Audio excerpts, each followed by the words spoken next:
असदुल्ला खान हूँ। शंघाई ताउन तंजीम का 2 रोज़ा इजलास कल से पाकिस्तान में शुरू हो रहा है। इस सिलसिले में मंदुबीन आज इस्लामाबाद पहुँचना शुरू हो गए हैं। अहम वफूद की आमद का सिलसिला जारी है।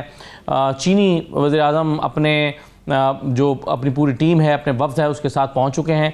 एक बहुत अहम एक्टिविटी इस्लामाबाद में होने जा रही है। पाकिस्तान के लिए इस लिहाज से भी बहुत अहमियत की हामिल है कि इससे जो दूसरे ममालिक हैं उनके साथ ताउन को बढ़ाने में और अपनी अहमियत को जगाने में बहुत मदद मिलती है और पाकिस्तान अपने रवाबित को बेहतर कर सकता है। इस मौके पर साइड लाइन्स में जो मुलाकात होंगी तो पाकिस्तान के लिए एक बहुत ही अच्छा मौका है। इसीलिए पूरी कोशिश की जा रही है कि इस वक्त में पाकिस्तान में माहौल पुरअमन रहे, माहौल खुशगवार रहे और कोई भी नाखुशगवार वाक़या पेश ना आए और कोई तासुर मेहमानों को ना जाए कि यहाँ पर किसी किस्म की कोई सियासी बेचैनी मौजूद है।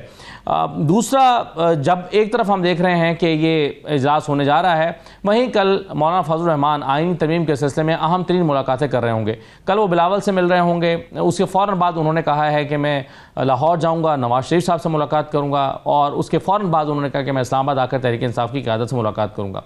ख़बरें यह हैं कि इसी अशरे के आखिर में एक आईनी तरमीम जिस पर इत्तफ़ाक़ राय होता हुआ दिखाई दे रहा है। मौलाना फजल रहमान ख़ुद कह रहे हैं कि कुछ चीज़ों पर इत्तफ़ाक़ हो गया है और कुछ पर हो जाएगा और अगर ना हुआ तो हम उसको मुस्तरद कर देंगे और फिर वक्त मांगेंगे। तो आईनी तरमीम के हवाले से क्या ये हतमी मरहले में दाखिल हो रही है, यानी SCO के इनकाद के दौरान ही कल से यह अहम मुलाकातें भी शुरू हो चुकी होंगी। इन तमाम चीज़ों पर बात कर लेते हैं आज के प्रोग्राम में। मेरे साथ मुस्तफ़ा नवाज़ खोखर साहब मौजूद हैं, सीनियर सियासतदान है। बहुत शुक्रिया मुस्तफ़ा नवाज़ खोखर साहब। बैरिस्टर दानियल चौधरी साहब हमारे साथ मौजूद हैं, मुस्लिम लीग नून के रहनुमा हैं, MNA हैं और पार्लिमानी सेक्रेटरी हैं इत्तलात व नशरियात के। बहुत शुक्रिया बैरिस्टर साहब। हम उम्मीद कर रहे हैं कि कुछ ही देर में आप हमें स्टूडियोज़ में ज्वाइन कर लेंगे।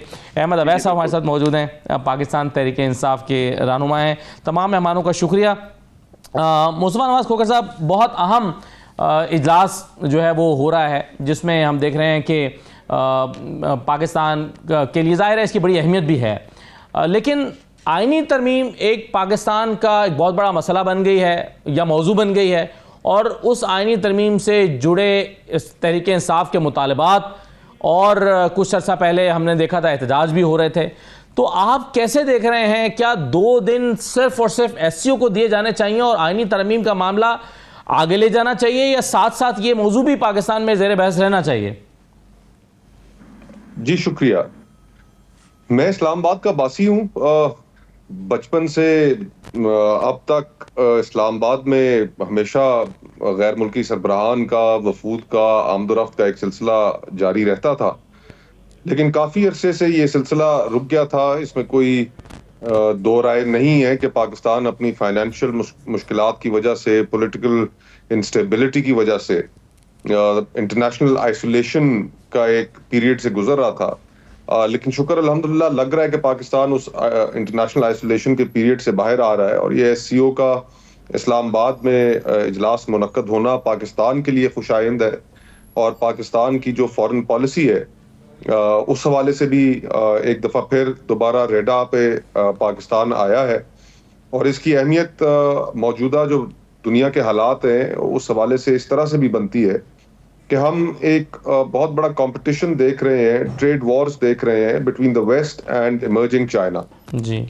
और उस सूरत हाल, उस कॉन्टेक्स्ट में ये चाइनीज लेड जो इनिशिएटिव है एक काउंटर बैलेंस दुनिया के अंदर क्रिएट कर सकता है, कर रहा है और पाकिस्तान के लिए ये एक अच्छी अपॉर्चुनिटी है कि अपने वेस्ट के साथ ताल्लुकात को भी सामने रखे, उनको भी अहमियत दे और साथ ही रीजनल अलायंसेस की तरफ भी आगे बढ़े। जहां तक डोमेस्टिक पॉलिटिक्स का ताल्लुक है तो आईनी तरमीम के ऊपर कंसेंसस अब तो ड्राफ्ट सामने आ चुके हैं। पहले तो अफसोस की बात यह थी कि ड्राफ्ट ही नहीं पता थे हम लोगों को, ना मीडिया को पता थे और हुकूमत ने बड़ा नॉन सीरियसली इस मामले को हैंडल करने की कोशिश की। इजलास इन्होंने बुला कर रखे हुए थे, रात के अंधेरे में ये अमेंडमेंट कराना चाहते थे। शुक्र है मौलाना फजल रहमान साहब ने ये नहीं होने दिया और अब जो हमारे सामने ड्राफ्ट्स आए हैं तो उसमें हमें नजर आ रहा है कि काफी ज्यादा जो ऑब्जेक्शनेबल चीजें थी वो तकरीबन तमाम जमातों के ड्राफ्ट से निकल गई हैं और अब सिर्फ एक ही चीज बाकी रह गई है और वो है फेडरल कॉन्स्टिट्यूशनल कोर्ट का क़याम जी। अब सवाल ये पैदा होता है कि क्या फेडरल कॉन्स्टिट्यूशनल कोर्ट का जो क़याम है ये 25 से पहले ही क्यों हर सूरत में सियासी जमातों को चाहिए। ठीक। तो उसका मतलब भी हम सबको समझ में आता है कि इनकमिंग चीफ जस्टिस का रास्ता रोकना है और परहैप्स जो आउटगोइंग चीफ जस्टिस हैं उनके लिए एक नई पोजीशन क्रिएट करनी है। तो ये सारी जो सूरत हाल है इसमें लेट्स होप कि कंसेंसस बिल्ड नहीं, हो उसमें सके। बिलावल साहब तो वाज़ेह तौर पर मुस्तफा नवाज साहब कह ही चुके हैं ना कि अगर नए चीफ जस्टिस के आने के बाद होता है तो फिर शायद ये नहीं हो पाएगा, वो इसको यानी सुप्रीम कोर्ट की जानिब से मुज़ाहमत का सामना करना पड़ सकता है इस आईनी तरमीम को। तो ये खदशात का इजहार तो वाज़ेह तौर पर हो गया पीपल्स पार्टी की तरफ से, और ऐसा होगा, बिल्कुल इसलिए होगा कि वकला कम्युनिटी के अंदर भी, लीगल फ्रेटर्निटी के अंदर भी एक बहुत बड़ा रिएक्शन है कि आप पूरे मुल्क का कॉन्स्टिट्यूशनल स्ट्रक्चर चेंज करने जा रहे हैं। मैं कल एतजाज एहसन साहब का एक इंटरव्यू सुन रहा था और उसमें भी उन्होंने कहा कि बिलावल साहब को बड़ा फोर्थराइटली उन्होंने ये बात की कि बिलावल साहब को शायद प्रॉपर्ली ब्रीफ नहीं किया गया। ये कॉन्स्टिट्यूशनल कोर्ट के मामले पे एतजाज एहसन साहब समझते हैं कि कम से कम 6 महीने तो डिबेट होना चाहिए जी। और जो बिलावल साहब ने कुछ एग्जांपल्स कोट की थी, जिस तरह जिन्ना साहब का एक कोटेशन उन्होंने सामने लेकर आए थे, उससे भी उन्होंने डिसएग्री किया कि उस वक्त के हालात, कॉन्टेक्स्ट मुख्तलिफ था। तो ये अब हुकूमत जिस जल्दबाजी में 25 से पहले इसको कराना चाह रही है, उसके ऊपर कल एक वकला कन्वेंशन होने जा रहा है कराची में इंशाअल्लाह। वहां पर जो सीनियर लीडर्स हैं, वकला रहनुमा हैं, मुनीर मलिक साहब समेत पूरे पाकिस्तान से इकट्ठे हो रहे हैं। तो वहां से भी एक रिएक्शन सामने आएगा। ये जो वाटर डाउन वर्जन अब सामने आया है कि वकला कम्युनिटी इसके ऊपर क्या राय रखती है, ये कल इंशाअल्लाह उस कन्वेंशन के बाद सामने आ भी जाएगा। बिल्कुल सही है सर, आपने बहुत अहम चीज़ का जिक्र किया और मैं ये बैरिस्टर साहब की तरफ ले जाता हूँ, आईनी अदालत का क़याम और आईनी बेंच का क़याम। बज़ाहिर ऐसा लगता है कि इस पूरी आईनी अमेंडमेंट की जो असल जान है वो आईनी अदालत के क़याम में ही है। लेकिन मौलाना फजल रहमान साहब की तरफ से जो तजवीज़ बैरिस्टर दानियाल साहब आई है वो ये है कि 160 केसेस के लिए, 200 केसेस के लिए, ज़्यादा से ज़्यादा 200 आईनी केसेस अगर हैं तो उसके लिए अलग से पूरा कोर्ट खड़ा करने की ज़रूरत नहीं है। वो समझते हैं कि आईनी बेंच बना दिया जाए और सुप्रीम कोर्ट के जजेस की तादाद में इजाफा कर दिया जाए, जैसे कि आपकी भी ख्वाहिश थी ये। तो ऐसा करने से मसला भी हल हो जाएगा और नई अदालत भी कायम नहीं करना पड़ेगी। मौलाना की तजवीज़ बज़ाहिर तो माकूल लगती है, इसमें एतराज़ क्या है, हर्ज क्या है? बिस्मिल्लाहिर्रहमानिर्रहीम, थैंक यू जी for having me on the show. देखिए, पहली चीज तो I will want to talk about SCO summit जी। ये पाकिस्तान की बहुत बड़ी अचीवमेंट है कि हमारे मुल्क में एससीओ समिट हो रहा है और शंघाई कॉर्पोरेशन का जो इवेंट है पाकिस्तान में हो रहा है। और ये हमें बिल्कुल भूलना नहीं चाहिए कि आज से कुछ साल पहले ये इन मुल्कों की क्रिकेट टीम्स पाकिस्तान में आने के लिए तैयार नहीं थे और आज उनके सरबराह इधर आ रहे हैं। ये this will be a game changer for Pakistan. ये CPEC 2 की इनिशिएशन है, ये पाकिस्तान की मैशत को में स्टेबिलिटी, पाकिस्तान की जो तामीर और तरक्की का सफर है उसमें ये बेहतरी लेके आएगा और इंशाअल्लाह पाकिस्तान को दुनिया के सामने दोबारा रिकग्नाइज कराएगा कि इस मुल्क में कितनी अपॉर्चुनिटीज हैं, इसमें कितना काम हो सकता है और कितना काम होगा। तो I think SCO summit itself and the Chinese premier का जो विजिट है ये it will open new avenues for the country, Pakistani अवाम के लिए और लोगों के लिए, और इंशाल्लाह इसमें इससे बेहतरी आएगी आपके ओवरऑल मैशत में। दूसरा आपका सवाल जो आईनी पैकेज और आईनी शेड्यूल के ऊपर है और आईनी बेंच के ऊपर है, देखिए पहली तो जिस तरह मुस्तफा भाई कह रहे थे कि जो अपने अपने डॉक्यूमेंट्स हैं तमाम जमातों के वो एक दूसरे का शेयर किए गए हैं, उसके ऊपर बात की जा रही है और डिबेट हो रही है। वो डिबेट जो है वो खुल के सामने इसलिए नहीं आ रही क्योंकि वो अभी जो इनिशियल स्टेजेस के ऊपर इन तमाम जमातों की जो अपना ड्राफ्ट लेके आए हैं आपस में उनकी बात चल रही है। जो आईनी कोर्ट का मामला है, देखिए ये मसाके जमहूरियत की स्पिरिट थी और ये उसकी स्पिरिट भी थी, बैकबोन भी थी और उसकी रूह भी थी इस तनाज़ुर में कि आपने इसमें जो हमारा कॉन्सेप्ट ऑफ या मैक्सिम है कि justice delayed is justice denied, ये उस मैक्सिम को एड्रेस करता था।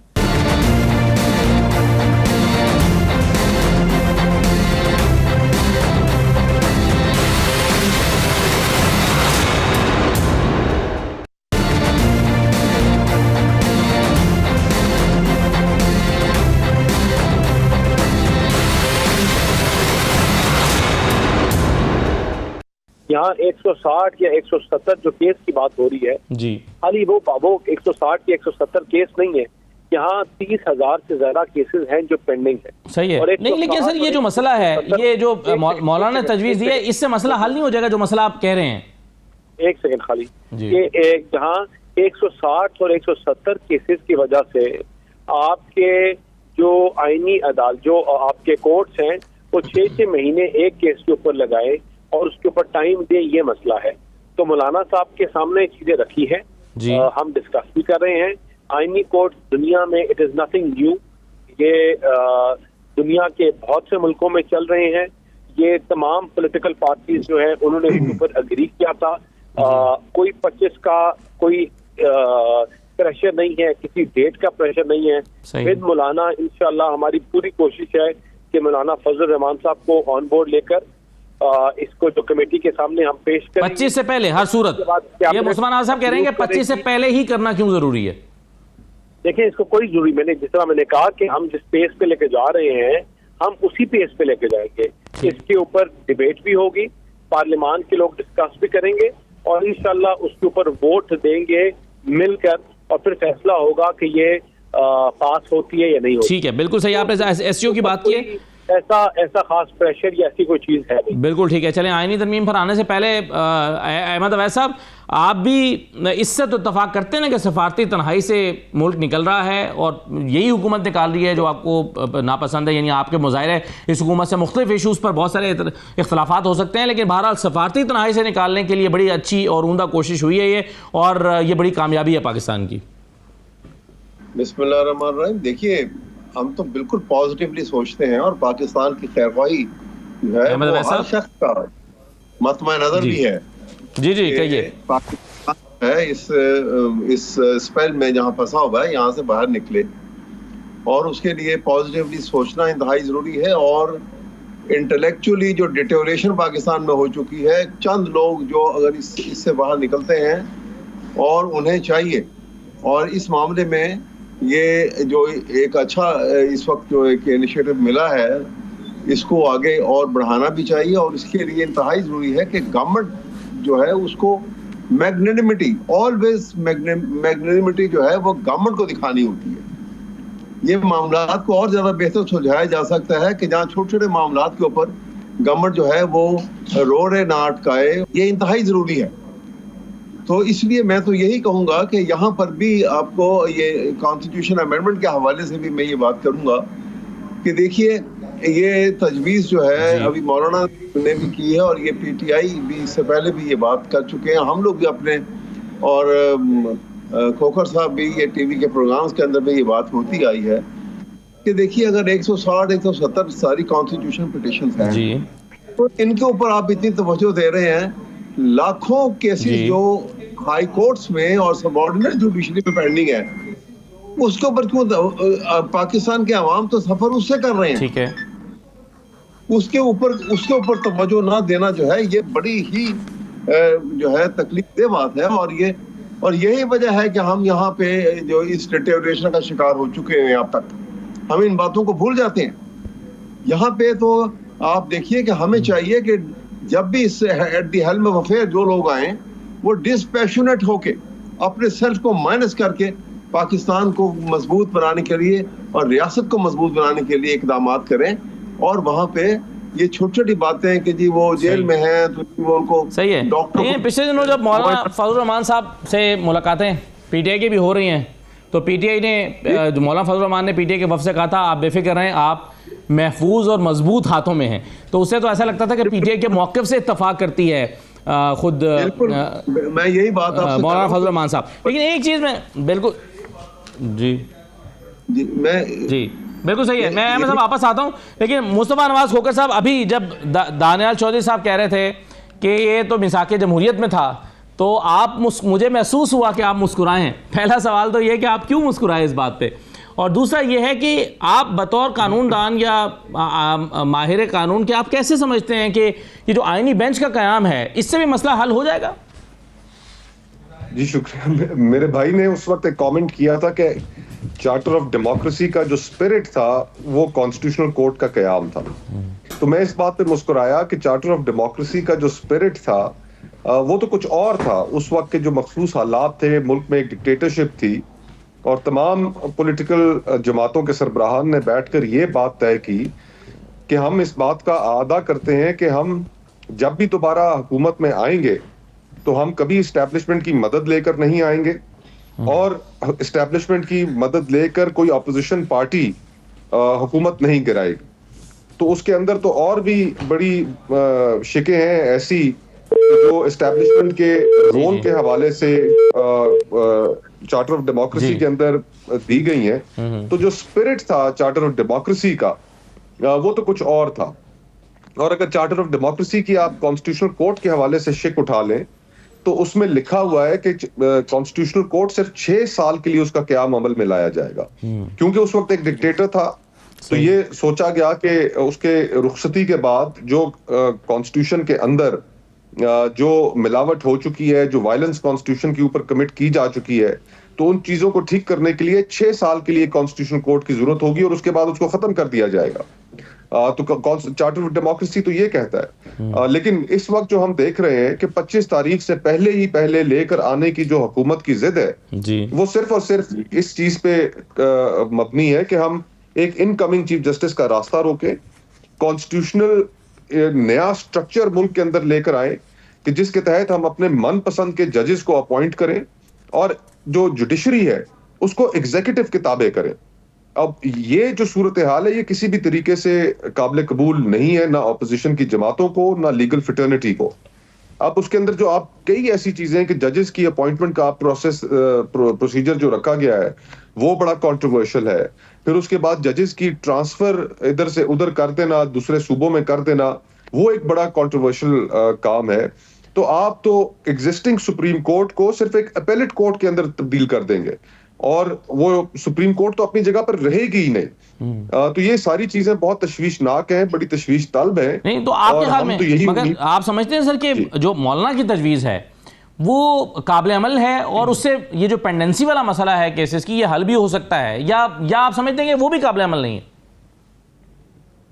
देखिए, मौलाना की जो तजवीज है वो काबिल अमल है कि इसी सुप्रीम कोर्ट के अंदर एक कॉन्स्टिट्यूशनल बेंच बना दिया जाए। जो पेंडेंसी का मामला है उसमें तो हुकूमत के दावे के अंदर लॉजिक और कोई फोर्स तो है ही नहीं। अच्छा। लेकिन आज सुप्रीम कोर्ट के अंदर इस वक्त तकरीबन 60,000 के करीब केसेस पेंडिंग है जी। हाई कोर्ट्स के अंदर तकरीबन 4.5 लाख के करीब पेंडिंग है जो मुख्तलिफ हाई कोर्ट्स हैं। और जो असल पेंडेंसी है, जो असल लोगों को मुश्किलात का सामना करना पड़ता है, वो तो लोअर कोर्ट्स के अंदर है जहां पर इस वक्त 2 मिलियन से ऊपर, 20 लाख से ऊपर केस पेंडिंग है। तो वहां उधर आम लोगों को रिलीफ देने के लिए तो आप कोई लेजिस्लेशन सामने नहीं लेकर आ रहे। अगर आपका मकसद निजाम इंसाफ के अंदर बेहतरी लाना होता तो सबसे पहले आप उन चीजों को एड्रेस करते, डिस्ट्रिक्ट कोर्ट्स के अंदर लीगल रिफॉर्म्स कि किस तरीके से वहां पर लोगों को इंसाफ मिल सकता है उसको एड्रेस करते। लेकिन यहां पर तो पूरी कोशिश ये है कि चंद 100 केसों के लिए उनको जवाज बनाकर एक अदालत का वो पेश किया जाए और 25 तारीख से पहले बाहर सूरत या आईनी तरमीम कराई जाए ताकि एक जज साहब का न सिर्फ रास्ता रोका जाए बल्कि बाकी सुप्रीम कोर्ट के विंग्स को क्लिप कर दिया जाए। सही है, बिल्कुल ठीक है। लेकिन खुद वैसे दानियाल साहब ने कोई 2 महीने पहले, अगर मैं गलत नहीं कह रहा, तो एक टॉक शो में कहा था कि यह बात आप नोट कर लें कि जैसे मंसूर ही अगले चीफ जस्टिस होंगे। दानियाल साहब, अगर मैं गलत नहीं कह रहा, मैं एक छोटा सा ब्रेक ले लेता हूं, जरा आप इस पर भी कमेंट कर दीजिएगा। ब्रेक के बाद वापस आते हैं।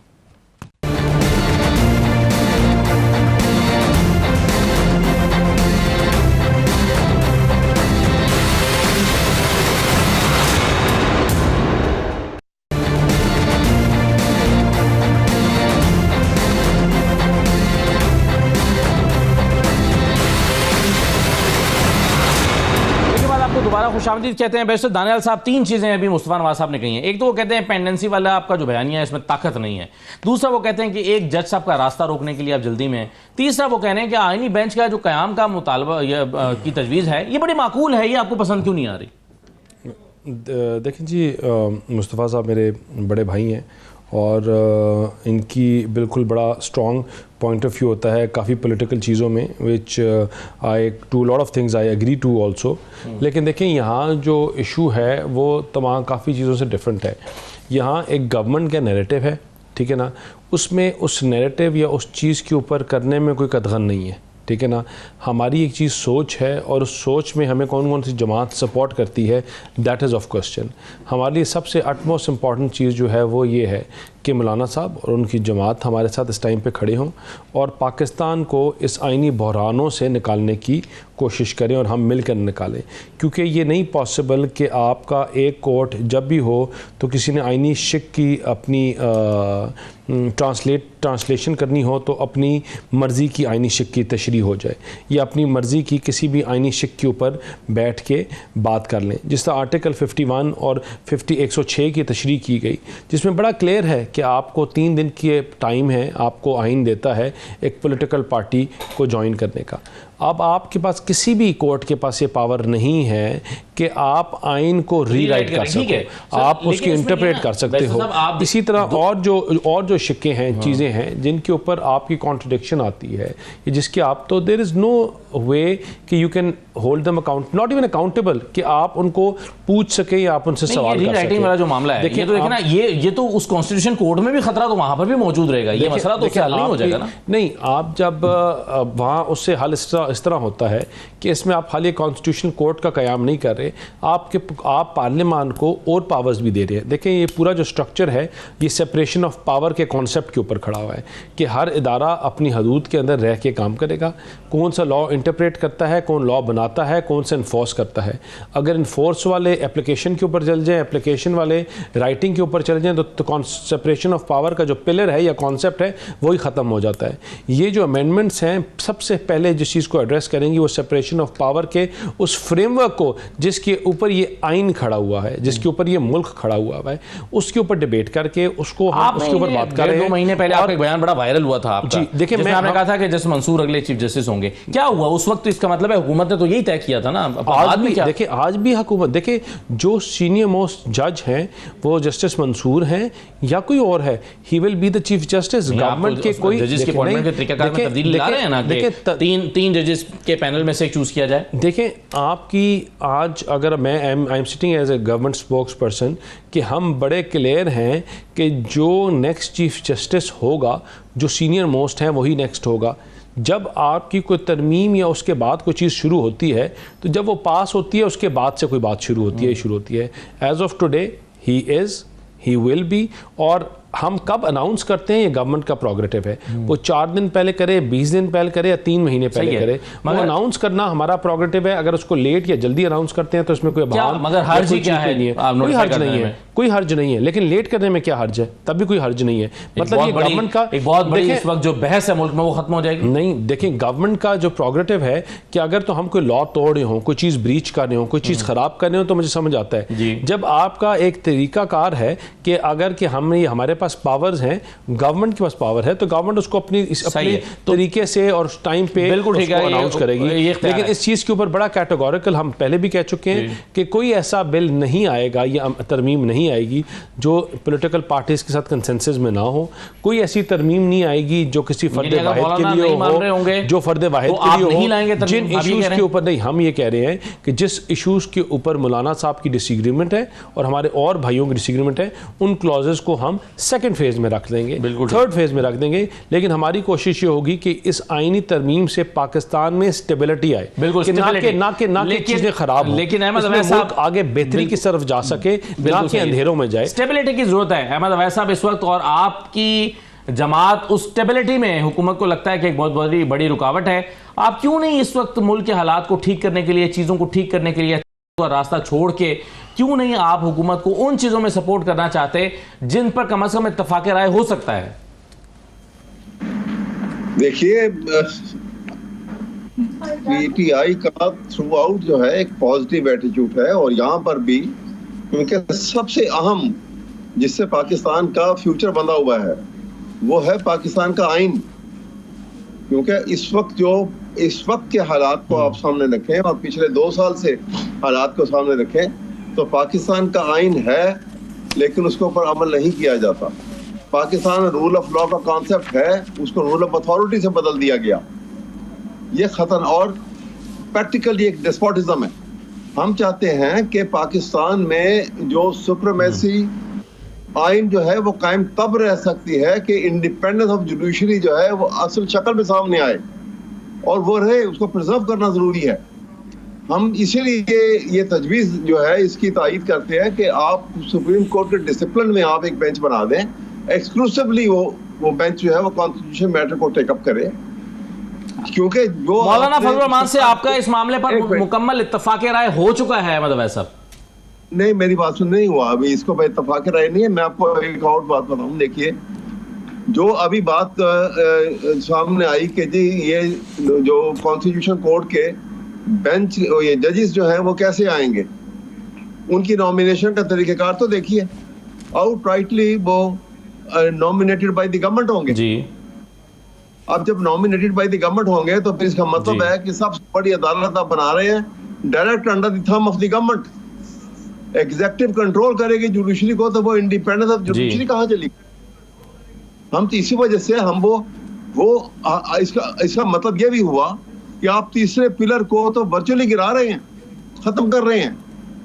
तो ये इमारत जो 3 पिलर पे खड़ी हुई थी वो 2 पिलर्स के साथ तो गिर जाएगी। इस वजह से ये बहुत सारे अहम मामलात हैं जिसमें डेलिब्रेशन की जरूरत है, और बड़े खुले और ठंडे दिल के साथ डेलिब्रेशन की जरूरत है, और डिस्पैशनेट होकर सोचने की जरूरत है। हम तो ये कह रहे हैं बार बार, अब इसमें कोई नेगेटिव एस्पेक्ट नहीं है एक्सेप्ट कि आप और ये तो टाइम टेकिंग प्रोसेस है। मैं एक बात कर रहा हूँ, देखिए टाइम लिमिट लगा दी आपने, और टाइम लिमिट लगा दी कि जी ये 25 से पहले सब कुछ हो। इसका मतलब है कि there is something mischievous going on, और वो इस वजह से कि क्योंकि मंसूर वो जो है जो आप कह रहे हैं कि जी क्या हो जाएगा, लेकिन उसका तो ख्वाजा आसिफ साहब ने, मुस्तफा नवाज खोखर साहब, ख्वाजा आसिफ साहब ने तो वाज़ेह तौर पर 2-3 मरतबा ये बात कह दी है। उन्होंने कहा है कि इलेक्शन के ऑडिट का खतरा उन्होंने कहा है कि इलेक्शन के ऑडिट का खतरा है कि ये हो जाएगा। तो ये उसमें उस खतरे से क्या होगा फिर अगर ऑडिट हो जाता है? मतलब ख्वाजा आसिफ साहब को तो शायद ये कहना चाहिए ना कि भाई कराएं ऑडिट, हमें कोई मसला नहीं है। ख्वाजा साहब ने ऐसी कभी कोई स्टेटमेंट, ख्वाजा साहब ने कहा है ना जी अभी? नहीं, हमने इसको डिसएग्री कर चुके हैं मल्टीपल जगहों पे जी। चलें, वो अभी मेरे पास अगर फौरी तौर पर निकल सकता तो हम सुना भी सकते हैं जी।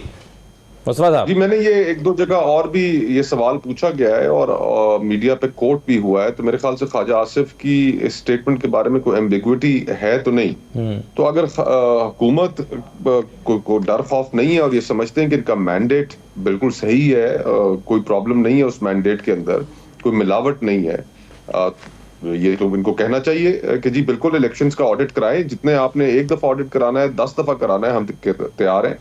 आपको याद होगा कि जब इमरान खान साहब ने 35 पंक्चर वाली बात की थी, इस्लामाबाद में धरना दे रहे थे, तो उसके बाद फिर एक कमीशन कायम हुआ था जस्टिस नासिर उल मुल्क साहब की सरबराही में जी, और फिर उस कमीशन ने जब तहकीक की तो उसके अंदर इलेक्शंस जो थे और जो सीट्स पीटीआई की जानिब से भी रिकमेंड की गई, कोई उनके अंदर कोई इस तरह की चीज सामने नहीं आई। बेज़ाब्तगी नहीं थी, धांधली नहीं थी। आप कह सकें कि इलेक्शनों में धांधली हुई है जी, मुनज़्ज़म धांधली नहीं थी, बेज़ाब्तगी। जी हाँ, तो ये प्रेसिडेंट एक है ऑलरेडी। अगर हुकूमत को कोई डर खौफ नहीं है इनकी, वो कहते हैं दाढ़ी में कोई तिनका नहीं है, तो खुलकर सामने कहें और कहें जितनी सीटें आपने चेक करानी है करा लें।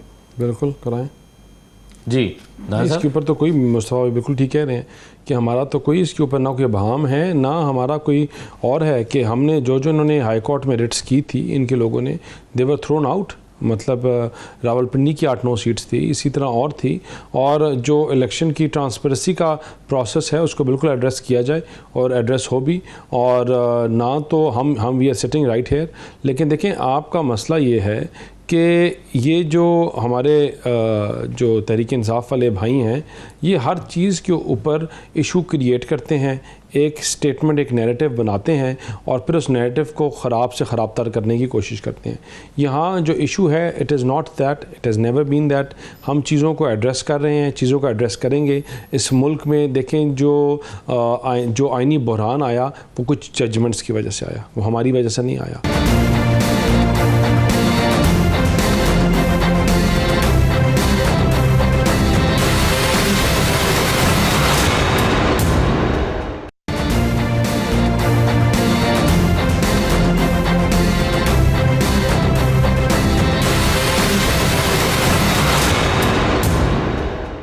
ब्रेक के बाद आपको दोबारा खुशामदीद कहते हैं। हमारे साथ शाहिद खाकान अब्बासी साहब मौजूद हैं, साबिक वज़ीर-ए-आज़म पाकिस्तान और सबरा अवाम पाकिस्तान पार्टी। बहुत शुक्रिया सर, खुशामदीद आपको प्रोग्राम में। अभी आईनी तरमीम के हवाले से हम बात कर रहे थे। शाहिद साहब, आपके ख्याल में ये जो कंसेंसस डेवलप होता हुआ नज़र आ रहा है, ये मौलाना फजल, आपकी मुलाकात भी हुई थी मौलाना फजल रहमान से, आईनी अदालत के क़याम पर मौलाना मानते नज़र आ रहे हैं सर आपको? ये पता नहीं वो माने, उस वक्त तो वो नहीं मान रहे थे, और मेरा भी ये ख्याल है कि गलत चीज़ है। बदकिस्मती से हमारी जो यानी तरमीम होती है, कंसेंसस नहीं होता, ये ले दो की बुनियाद होती है। कुछ मेरी बातें डाल दो, कुछ अपनी निकाल दो, कुछ मैं तुम्हारी मान लेता हूँ। तो इस तरह ये एक गलत कानून बनता है। बस अब ये जो तजवीज़ है आईनी बेंच के क़याम की कि आप नई कॉन्स्टिट्यूशन कोर्ट मत बनाएं, एक बेंच बना दें, जजेस की तादाद बढ़ा दें, मसला हल हो जी जाएगा। बिल्कुल, वही ये इसका हल है। ये हल है। ये आईनी ये जो कॉन्स्टिट्यूशन एक आप नया कोड क्रिएट कर रहे हैं ना, ये बहुत कंफ्यूजन क्रिएट करेगा, ये बहुत निज़ाम को ख़त्म कर देगा। आप भी इस सिलसिले में कोई मुसवदा तैयार कर रहे हैं या अपनी तजावीज़ दे रहे हैं? नहीं, हमने तो पहले बता दी भाई, आप सामने रखें, उस पर हम आपको तजावीज़ दे देंगे। क्योंकि ये तो जो भी आईनी तरमीम करना चाहता है वो अपने मकासद बताता है कि मैं क्यों ये तरमीम कर रहा हूँ, कौन सी ज़रूरत पेश आई है कि आज वो तो कहते हैं पेंडेंसी बहुत है केसेस की, उसकी वजह से ये ला रहे हैं। पेंडेंसी और है। तो किसी ने कभी जजेस ने शिकायत की है कि हमें पेंडेंसी के लिए नया कोर्ट चाहिए? कभी किसी ने कहा है? मैंने तो आज तक नहीं देखा। वैसे जहां पेंडेंसी है वहां पर जरूरत तो वहां है। अब मसला तो लोअर कोर्ट्स में है, जहां लाखों केसेस पड़े हुए हैं। और मैं आज भी आपको कहता हूं, आप सुप्रीम कोर्ट सिर्फ टेक अप कर ले जो केसेस हैं, 1/3 एडमिसिबल नहीं होंगे, वो खुद ही फारिग हो जाएंगे। तो इतनी बड़ी पेंडेंसी नहीं है, लेकिन मेहनत करनी पड़ेगी। आप वीकेंड्स को काम करें, आप रात को काम करें, ख़त्म करें इन चीज़ों को। आपको क्या इंटेंशंस दिखाई दे रही हैं इस कॉन्स्टिट्यूशनल इंटेंशन तो बड़ी वाज़ेह है कि जुडिशरी को ताबे कर दें एग्जीक्यूटिव की, ताकि जुडिशरी को कंट्रोल कर लें। 2-3 तरीक़ों से। एक तो हर बात को आप कॉन्स्टिट्यूशनल इशू बनाकर कॉन्स्टिट्यूशनल बेंच पे ले जाएंगे, सुप्रीम कोर्ट की वो बात, हर चीज़ अपीलेबल हो जाएगी, वक़्त ख़त्म हो जाएगी।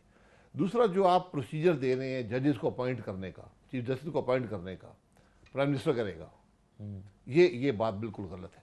ये ख़त्म कर देगा जुडिशल निज़ाम को।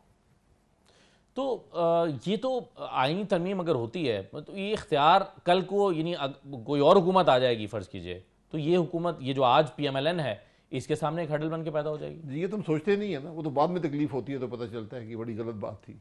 हमेशा ये हुआ है। ये जो आईनी तरमीम करते हैं, सबसे पहले आईनी तरमीम उन्हीं को डसती है। ये आप पूरी हमारी तारीख देख लें, यही हुआ है। जिसने गलत कानून बनाया है, गलत तरमीम की है, उसी के खिलाफ इस्तेमाल हुई है। खुद आप नैब के हवाले से अपना बड़ा वाज़ेह मौक़िफ़ रखते हैं और काफ़ी दफ़ा आप कह चुके हैं, लेकिन अच्छा, जो अपोजिशन में होता है वो नैब के हवाले से वही मौक़िफ़ रखता है जो आप रखते हैं, लेकिन जब कोई हुकूमत में आता है तो वो समझता है कि नहीं अब ठीक है, दूसरे अपोजिशन को इसका नुकसान हो रहा है तो होने दें। जी बिल्कुल बिल्कुल, नुकसान तो मुल्क का होता है। इन पे शख्सियात तो भुगत लेती है ना। 25 साल में नैब एक पॉलिटिशियन को कन्विक्ट नहीं कर सका है। 25 साल गुजर गए। क्या कौन सा इदारा है, क्या कर रहा है? और मुल्क में फैसला करना छोड़ दिया है ब्यूरोक्रेसी ने, मिनिस्टरों ने। कोई फैसला नहीं करता, वो कहता नैब पकड़ लेगी। इसलिए हमें बातें बाद में समझ आती हैं और फिर भी हम उस पर कोई कार्रवाई नहीं करते, मामलात को दुरुस्त नहीं करते। तो भाई साहब, ये फ़र्ज़ कीजिए कि ये कॉन्स्टिट्यूशनल अमेंडमेंट नहीं हो पाती और जैसे अदालत चल रही है, यानी नए चीफ जस्टिस जैसे मंसूर अली शाह आ जाते हैं, हुकूमत को क्या खौफ है? तो ख्वाजा साहब कह रहे हैं कि ऑडिट का खतरा है, इलेक्शन के ऑडिट का। क्या होगा उससे? क्या होगा? ऑडिट का खतरा तो नहीं होना चाहिए भाई। अगर सुप्रीम कोर्ट उनके पास पिटीशंस आई हैं, इलेक्शन पिटीशंस, जो इलेक्शन कमीशन ने फैसले किए हैं उनके खिलाफ, उनके पास केसेस आए हैं, तो वो निपटा देंगे। और ये अब चीफ जस्टिस की जिम्मेदारी होती है कि किस तरह वो चलाता है सुप्रीम कोर्ट को, कि भाई अगर आपके पिटीशन पड़ी हैं 50-60 हज़ार, तो उनको निपटाएं, उनको फैसले करें, ख़त्म करें। आपको नए जज चाहिए, बता दें हमें 10 नए जज चाहिए, कर लें। कोई ऐसी बात नहीं है। ये नया कोर्ट बनाकर एक पूरी एक आप खराबियों की एक कहानी शुरू कर देंगे मुल्क के अंदर। सुप्रीम कोर्ट के अंदर इस वक्त जो माहौल है, जजेस आपस में बात नहीं कर रहे हैं, जजेस हाथ नहीं मिला रहे हैं, एक दूसरे के साथ बेंच में बैठना नहीं चाह रहे हैं, बेंचेस मखसूस किस्म के बेंच बन रहे हैं, मखसूस किस्म के केसेस के लिए मखसूस किस्म के बेंच बन रहे हैं, इससे ऑलरेडी आप नहीं समझते भाई साहब कि सुप्रीम कोर्ट बहुत सफ़र कर रहा है? जी बिल्कुल सफ़र करता है। ये दुनिया में तकरीबन हर कोर्ट में होता है। शख्सियात का क्लैश होता है, आइडियोलॉजिकल क्लैशेस होते हैं, अपना तरीक़ाकार होता है। हमारी बदकिस्मती से जो सिलेक्शन है वो ठीक नहीं है जजेस की। जो लोग हाई कोर्ट्स में जाते हैं, सुप्रीम कोर्ट में आते हैं, वो सिलेक्शन का निज़ाम दुरुस्त नहीं है, उसको आपको दुरुस्त करना चाहिए। अपने जजेस, ये जो हमेशा एक फिक्र रहती है किसी भी हुकूमत को कि अपने बंदा लगाएं, अपना जज लगा दें। नहीं, अपना कोई नहीं होता। जिसको आपने जज लगाना हो उसकी पब्लिक स्क्रूटनी होनी चाहिए। पब्लिक में पार्लियामेंट्री कमेटी हो, दोनों हाउसेज की, इक्वल अपोजिशन और गवर्नमेंट हो, और वो आदमी पेश हो उसके सामने, पब्लिक भी सवाल कर सके। आप भी सवाल भेज दें, भाई मैं इस आदमी को जानता हूँ, ये तो ये काम करता था, ताकि उसकी पूरी ज़िंदगी जो है वो पाकिस्तान के अवाम के सामने आए कि ये किस किस्म का जज था, किस किस्म का शख्स है, इसका कैरेक्टर कैसा है, इसकी इंटेग्रिटी कैसी है, इसकी कॉम्पिटेंस कैसी है, इसकी काबिलियत क्या है। ये सब बातें अवाम के सामने जब आएंगी, जब उस भट्टी से गुजर के जज आएगा, वकील आएगा जज बनने के लिए, फिर आपको लोग मिलेंगे जो जज बनने के काबिल हैं। भाई साहब, आप मौजूदा हुकूमत की अब तक की परफॉर्मेंस को कैसे देख रहे हैं? क्योंकि वो ये क्लेम कर रहे हैं कि देखिए हम सिफारती तनहाई ख़त्म कर रहे हैं, SCO हो रही है, और खैर SCO तो बहुत ही एक पाकिस्तान के लिए तो मुफीद चीज़ है, बहुत अच्छी बात है। उसके साथ वो कहते हैं महंगाई हमने सिंगल डिजिट पे ले आ रहे हैं, मुआशी इशारिया बेहतर हो रहे हैं, सियासी इस्तेकाम अगरचे वो समझते हैं एक मसला है, लेकिन मजमूई तौर पर आप कैसे अब तक की गवर्नमेंट की परफॉर्मेंस को देखते हैं? सिफर। क्यों? अपने आप को बेवकूफ़ बना रहे हैं। खुद फरेबी? जी, खुद फरेबी है। SCO रोटेशन में सारे ममालिक करते हैं, हमें एजाज़ हासिल हुआ है, अगले साल किसी और को होगा, उससे अगले साल किसी और को होगा। तो ये हुकूमत के लिए रियासत की बात होती है, स्टेट की बात है कि हर मुल्क को मौका मिलता है। दूसरी बात जो महंगाई की है जी, पेट्रोल की कीमतें नीचे जा रही हैं, महंगाई कुछ कम हो जाएगी। महंगाई कीमतें कम नहीं होंगी, महंगाई कीमत बढ़ने की शरह में कमी आएगी।